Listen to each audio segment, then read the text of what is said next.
ਕਿ ਰਾਸ਼ਟਰਪਤੀ ਟਰੰਪ ਤੇ ਜਿਹੜੀਆਂ ਯੂਨੀਵਰਸਿਟੀਜ਼ ਆ ਉਹਨਾਂ ਦੇ ਸਿੰਘ ਲਗਾਤਾਰ ਫਸ ਰਹੇ ਆ।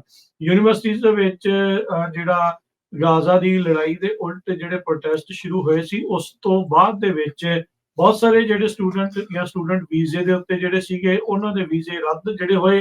ਫਿਰ ਯੂਨੀਵਰਸਿਟੀਜ਼ ਦੀ ਬਾਂਹ ਜਿਹੜੀ ਮਰੋੜੀ ਗਈ, ਇਹ ਕਿਹਾ ਉਹਨਾਂ ਨੂੰ ਗਿਆ ਵੀ ਭਾਈ ਇਹ ਬੰਦਿਆਂ ਨੂੰ, ਨਿਆਣਿਆਂ ਨੂੰ ਬਾਹਰ ਕੱਢੋ, ਨਹੀਂ ਤਾਂ ਤੁਹਾਡੀ ਜਿਹੜੀ ਫੰਡਿੰਗ ਆ ਉਹ ਬੰਦ ਕਰ ਦਿੱਤੀ ਜਾਊਗੀ।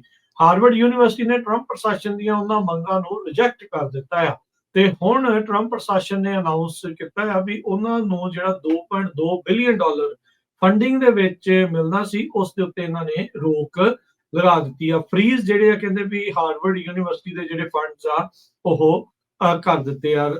ਪਾਲਿਸੀ ਚੇਂਜਸ ਕਰਨ ਨੂੰ ਟਰੰਪ ਪ੍ਰਸ਼ਾਸਨ ਲਗਾਤਾਰ ਹਾਰਵਰਡ ਯੂਨੀਵਰਸਿਟੀ ਦੇ ਉੱਤੇ ਦਬਾਅ ਜਿਹੜਾ ਉਹ ਪਾ ਰਿਹਾ ਸੀਗਾ ਤੇ ਹਾਰਵਰਡ ਨੇ ਹੁਣ ਕਹਿੰਦੇ ਵੀ ਉਹਨਾਂ ਦੀਆਂ ਇਹਨਾਂ ਮੰਗਾਂ ਨੂੰ ਰੱਦ ਕਰ ਦਿੱਤਾ ਆ। ਕਹਿੰਦੇ ਵੀ 2.2 ਬਿਲੀਅਨ ਡਾਲਰ ਦਾ ਮਲਟੀ ਈਅਰ ਗ੍ਰਾਂਟ ਸੀਗੀਆਂ, ਜੇ ਇਸ ਦੇ ਨਾਲ 60 ਮਿਲੀਅਨ ਡਾਲਰ ਦੀ ਇੱਕ ਹੋਰ ਮਲਟੀ ਈਅਰ ਗ੍ਰਾਂਟ ਸੀਗੀ ਹਾਰਵਰਡ ਯੂਨੀਵਰਸਿਟੀ ਦੇ ਲਈ। ਹਾਰਵਰਡ ਯੂਨੀਵਰਸਿਟੀ ਨੇ ਇਹ ਜਿਹੜੀਆਂ ਡਿਮਾਂਡਸ ਰੱਦ ਕਰਦੇ ਹੋਏ ਜਿਹੜਾ ਕਿਹਾ ਵੀ ਕੱਲਾ 2.2 ਹੀ ਨਹੀਂ, ਇਨਫੈਕਟ 9 ਬਿਲੀਅਨ ਡਾਲਰ ਦੀ ਕੁੱਲ ਜਿਹੜੀ ਫੈਡਰਲ ਫੰਡਿੰਗ ਆ ਉਹ ਇਸ ਟਾਈਮ ਖਤਰੇ ਦੇ ਵਿੱਚ ਆ ਚੁੱਕੀ ਹੈ। ਯੂਨੀਵਰਸਿਟੀ ਨੂੰ ਕਹਿੰਦੇ ਵੀ ਚਿੱਠੀ ਮਿਲੀ ਅੱਜ ਫੈਡਰਲ ਟਾਸਕ ਫੋਰਸ ਦੇ ਵੱਲੋਂ, ਉਹਨਾਂ ਨੇ ਆਊਟਲਾਈਨ ਕੀਤਾ ਸੀ, ਦੱਸਿਆ ਸੀਗਾ ਵੀ ਤੁਹਾਨੂੰ ਜਿਹੜੀਆਂ ਹੋਰ ਪਾਲਿਸੀ ਡਿਮਾਂਡਸ ਕਿਹੜੀਆਂ ਜਿਹੜੀਆਂ ਮੰਨਣੀਆਂ ਪੈਣਗੀਆਂ ਤੇ ਕਹਿੰਦੇ ਵੀ ਜੇ ਉਹਦੇ ਵਿੱਚ ਲਿਖਿਆ ਸੀਗਾ ਵੀ ਤਾਂ ਹੀ ਤੁਹਾਡਾ ਮੇਨਟੇਨ ਰਹੂਗਾ ਫਾਈਨੈਂਸ਼ੀਅਲ ਰਿਲੇਸ਼ਨਸ਼ਿਪ ਫੈਡਰਲ ਸਰਕਾਰ ਦੇ ਨਾਲ। ਹਾਰਵਰਡ ਦੀ ਜਿਹੜੀ ਪ੍ਰੈਜ਼ੀਡੈਂਟ ਜਿਹੜੇ ਐਲਨ ਐਮ ਗਾਰਬਰ ਆ, ਉਹਨਾਂ ਨੇ ਸਟੇਟਮੈਂਟ ਨੇ ਕਿਹਾ ਵੀ ਯੂਨੀਵਰਸਿਟੀ ਸਰੈਂਡਰ ਨਹੀਂ ਕਰੂਗੀ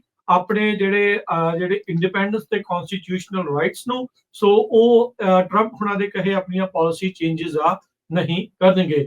ਉਧਰ ਕਾਰਨੈਲ ਯੂਨੀਵਰਸਿਟੀ ਦੀ ਵੀ ਟਰੰਪ ਪ੍ਰਸ਼ਾਸਨ ਨੇ 1 ਬਿਲੀਅਨ ਡਾਲਰ ਦੀ ਜਿਹੜੀ ਫੰਡਿੰਗ ਆ ਉਸ ਨੂੰ ਰੋਕ ਦਿੱਤਾ ਆ। ਇਸੇ ਤਰੀਕੇ ਦੇ ਨਾਲ ਨਾਰਥ ਵੈਸਟਰਨ ਯੂਨੀਵਰਸਿਟੀ ਦੀ 700 ਮਿਲੀਅਨ ਡਾਲਰ ਦੀ ਜਿਹੜੀ ਫੰਡਿੰਗ ਆ ਉਸ ਨੂੰ ਵੀ ਰੋਕ ਦਿੱਤਾ ਆ। ਸੋ ਸਰਕਾਰ ਕਹਿ ਰਹੀ ਆ ਵੀ ਇੱਥੇ ਸਿਵਲ ਰਾਈਟਸ ਦੀਆਂ ਵਾਇਲੇਸ਼ਨਸ ਹੋਈਆਂ ਸੀ, ਜਿਸ ਕਰਕੇ ਇਹਨਾਂ ਫੰਡਿੰਗਸ ਨੂੰ ਜਿਹੜਾ ਉਹ ਹਾਲ ਦੀ ਘੜੀ ਰੋਕਿਆ ਗਿਆ ਹੈਗਾ ਆ। ਇਹ ਫੰਡਿੰਗ ਕਹਿੰਦੇ ਵੀ mostly department of agriculture, defence, education, health and human services ਦੇ ਨਾਲ ਵੱਖ-ਵੱਖ ਜੋ ਚੱਲ ਰਹੇ ਪ੍ਰੋਗਰਾਮਸ ਆ ਉਧਰੋਂ ਇਹਨਾਂ ਨੂੰ ਮਿਲਦੀ ਸੀ ਤੇ ਹੁਣ ਉਹ ਸਾਰਿਆਂ ਦੇ ਉੱਤੇ ਇਹਨਾਂ ਨੇ ਰੋਕ ਲਗਾ ਦਿੱਤੀ ਹੈਗੀ ਆ।